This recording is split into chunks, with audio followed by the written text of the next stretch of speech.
ഏത് നേരം വേണമെങ്കിലും നല്ല ഇഷ്ടത്തോടുകൂടി കഴിക്കുന്ന ഒരു ഭക്ഷണം ഉണ്ടെങ്കിൽ അത് നമ്മുടെ ഫ്രൈഡ് റൈസ് ആണ് കേട്ടോ. ഞാൻ ഉണ്ടാക്കുന്ന ഒരു മെത്തേഡാണ് ഇത്. അതിന് വേണ്ടിയിട്ട് ആദ്യം തന്നെ പാനിൽ കുറച്ച് ഓയിൽ ഒഴിച്ചിട്ട് 3 കോഴിമുട്ട ഉപ്പ് ചേർത്തിട്ട് ചിക്കൻ അങ്ങോട്ട് മാറ്റി വെച്ച് കൊടുക്കുക. ഒരുപാട് ഡ്രൈ ഒന്നും ആക്കി എടുക്കണ്ട കേട്ടോ നമ്മുടെ മുട്ട. ഇനി അതേ പാനിലോട്ട് കുറച്ചും കൂടി ഓയിൽ ഒഴിച്ചിട്ട് 2 അല്ലി വെളുത്തുള്ളി ചതച്ച് ചേർത്ത് അങ്ങോട്ട് മിക്സ് ചെയ്ത് കൊടുക്കുക. ഇനി സ്പ്രിംഗ് ഓണിയൻ്റെ വൈറ്റ് പോർഷൻ ഇല്ലേ, ആ ഭാഗം കൂടി ഇട്ടിട്ട് നന്നായി മിക്സ് ചെയ്ത് കൊടുക്കുക. പിന്നെ ബീൻസ് ചെറുതാക്കി അരിഞ്ഞിട്ട് വഴറ്റി കൊടുക്കുക. ക്യാരറ്റ് ചെറുതാക്കി അരിഞ്ഞിട്ട് മിക്സ് ചെയ്ത് കൊടുക്കുക. പിന്നെ ക്യാബേജ് കൂടെ ചേർത്ത് കൊടുക്കണം കേട്ടോ. ഏറ്റവും അവസാനമായിട്ട് നമ്മൾ ക്യാപ്സിക്കം ഇല്ലേ, അതും കൂടെ ചേർത്തിട്ട് നന്നായിട്ട് അങ്ങോട്ട് വഴറ്റിയെടുക്കുക. എല്ലാം നല്ല ഹൈ ഫ്ലെയിമിൽ ഇട്ടിട്ട് തന്നെ വേണം കേട്ടോ ചെയ്യാനായിട്ട്.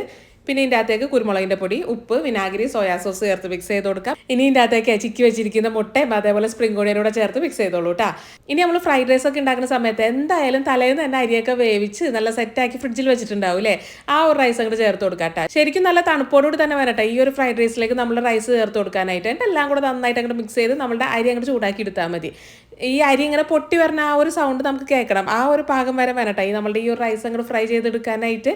ഇതങ്ങോട്ട് മിക്സ് ചെയ്തെടുക്കുന്ന സമയത്ത് കുറച്ചും കൂടെ സ്പ്രിംഗ് ഓണിയനൊക്കെ ചേർത്ത് കൊടുക്കണം കേട്ടോ. അപ്പോഴാണ് ആ ഒരു നല്ല ഫ്രഷ് സ്പ്രിംഗ് ഓണിയൻ്റെ സ്മെല്ലൊക്കെ വരുള്ളൂ. ഈ അരി വേവിക്കുന്ന സമയത്ത് ഒരു 80-85% വേവിച്ചെടുത്താൽ മതിട്ടാ. അപ്പോൾ പിന്നെ നമ്മൾ ഈ ഫ്രൈഡ് റൈസിൽ ഇട്ടിട്ട് എല്ലാം കൂടെ അങ്ങോട്ട് മിക്സ് ചെയ്ത് വരുന്ന സമയത്ത് ഇതങ്ങോട്ട് പൊടിഞ്ഞു പോകാനുള്ള ചാൻസ് ഒന്നുമില്ല. എങ്കിൽ